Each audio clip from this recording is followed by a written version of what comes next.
Bonjour à tous, j'espère que vous allez bien. On se retrouve aujourd'hui dans un lieu complètement différent puisqu'il est actuellement 9 h du matin et je suis sur l'écosite de Vers-le-Grand qui est dans le 91 en Essonne, car aujourd'hui nous allons visiter le centre Moulineau qui réussit le pari de collecter et de revaloriser plus de 15 000 tonnes de biodéchets d'Île-de-France par an. En fait, il récolte les déchets alimentaires de plus de 1000 restaurants et restaurants d'entreprises d'Île-de-France, y compris le siège de Truffaut qui est à 800 mètres du centre de tri, pour ensuite les revaloriser en 1500 tonnes de lombricompost qui va ensuite permettre à nouveau de faire pousser vos légumes, de les remanger, de rejeter vos épluchures et ensuite on peut refaire du compost. C'est ce qu'on appelle l'économie circulaire. Donc on va aller voir ça de plus près, je vais vous montrer un petit peu les coulisses d'un centre de tri. On va aller rencontrer la personne qui est à l'origine de la création de ce centre de tri. C'est parti, suivez-moi.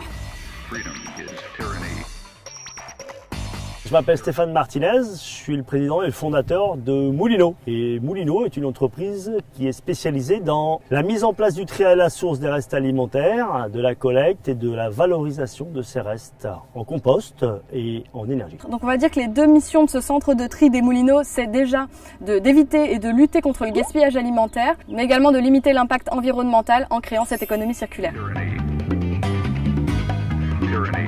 Donc comment fonctionne l'économie circulaire? C'est tout simple. D'abord, il y a la collecte des déchets alimentaires, donc dans plus de 1000 restaurants d'entreprises d'Île-de-France. En deuxième étape, il y a le lombricompost qui est produit dans ce centre de tri des déchets des Moulineaux. Et pour boucler la boucle, le terreau et le lombricompost sont revendus dans 18 magasins Truffaut en Île-de-France. Voilà, l'objectif est que tout tourne et que ça se fait pas tout seul. En ce moment, on entend beaucoup parler de la revalorisation des matières premières. Est-ce que tu peux nous en dire un petit peu plus et nous expliquer ce qu'est vraiment la valorisation d'un produit? La valorisation, c'est le moyen de transformer cette matière première en énergie ou en matière première pour renourrir les sols. Des professionnels de l'alimentation, nous récupérons tout ce qui reste alimentaire issu de la production et issu aussi du retour de la salle. Tout ça, on le collecte, donc c'est des restes alimentaires d'origine végétale, animale. On mélange tout ce reste alimentaire qui est de l'azote avec du carbone, qui est du déchet vert. On fait du compost et derrière ça, on affine toute cette matière-là avec les vers de terre de chez Moulineau qui, à partir du moment où la matière organique va passer à travers le tube digestif du ver de terre de chez Moulineau, l'amendement est une nourriture assimilable tout de suite par les plantes. On peut pas vraiment le nier, en ce moment il y a une réelle prise de conscience écologique, c'est vraiment un sujet qui est au cœur de l'actualité. Est-ce que toi, en tant que précurseur, tu as pu observer une certaine prise de conscience de la part des professionnels de l'alimentation?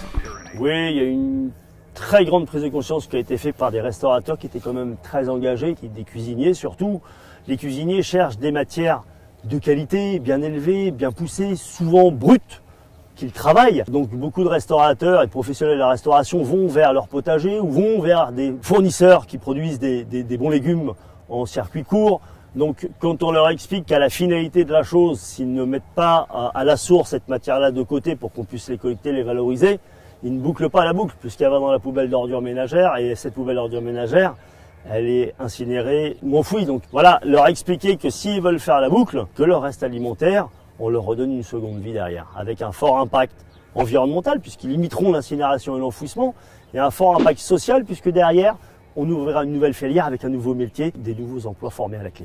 Peux-tu nous parler de ta collaboration avec les magasins Truffaut? Oui, alors la collaboration avec les magasins Truffaut, ça a été pour distribuer le compost pur de chez Moulineau et le prêt à planter. Et nous sommes très fiers d'avoir Truffaut comme partenaire pour distribuer ce produit-là parce que c'est une grande chaîne et on est très fiers qu'ils nous soutiennent justement pour commercialiser ce nouveau produit qui, je pense, aura un double effet qui se coule puisque comme il est fait avec des restes alimentaires issus de l'économie circulaire, peut-être que demain, les personnes qui achèteront le compost Moulineau chez Truffaut se diront peut-être que moi aussi je peux mettre mes restes alimentaires de côté pour les valoriser puisqu'on arrive à en faire un engrais de qualité. Merci Stéphane pour toutes ces infos sur la revalorisation de nos déchets du côté des professionnels.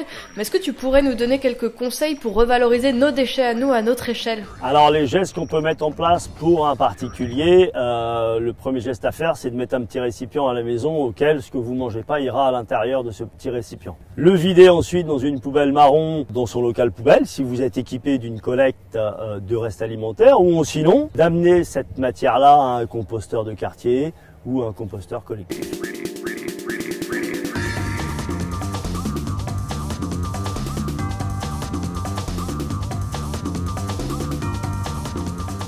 Je vous remercie d'avoir regardé cette vidéo, j'espère que ce nouveau format vous a plu et que désormais vous en savez bien plus sur la revalorisation de nos déchets alimentaires des restaurants d'Île-de-France. Je remercie les magasins Truffaut qui sont partenaires de cette vidéo et qui m'ont permis de rencontrer ces acteurs du changement. J'aimerais beaucoup vous proposer d'autres pastilles informatives de ce genre, alors n'hésitez pas à me suggérer les sujets qui vous intéresseraient en commentaire, je suis toute oui. Je vous fais des bisous, je vous dis à très vite, salut!